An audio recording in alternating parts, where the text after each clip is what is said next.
Christians ని ఎందుకు గొర్రెలని పిలుస్తున్నారు? క్రిస్టియన్స్ అంటే గొర్రెలా?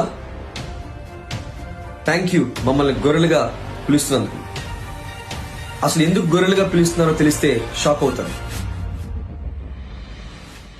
బైబిల్లో గొర్రెలను పరిశుద్ధులుగా పోల్చాడు, మేకలను దుష్టులుగా పోల్చాడు. మాథ్యూ చాప్టర్ 25:31 నుంచి మీరు చదివినట్లయితే, గొర్రెలు దైవత్వానికి సమానం, మేకలు సాతానికి సాదృశ్యం. గొర్రెలకున్న కొన్ని మంచి క్వాలిటీస్ ఏంటో చూద్దాం. గొర్రెల గురించి బైబిల్లో దగ్గర 400 నుంచి 500 సార్లు వ్రాయబడింది. గొర్రెలు చాలా ఇన్నోసెంట్, హంబుల్ అండ్ ఒబీడియంట్ గా ఉంటాయి. మేకలు అలా ఉండవు.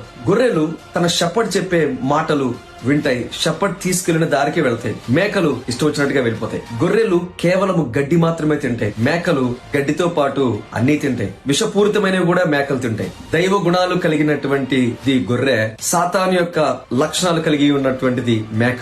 గొర్రెలు పరలోకానికి వెళ్తాయి, మేకలు నరకానికి వెళ్తాయి. థ్యాంక్స్ మమ్మల్ని అందరినీ కూడా గొర్రెలని పిలుస్తున్నందుకు. సో కాబట్టి ఇంకా lamb of God and goat is a sign of Satan part 2 లో చూద్దాం.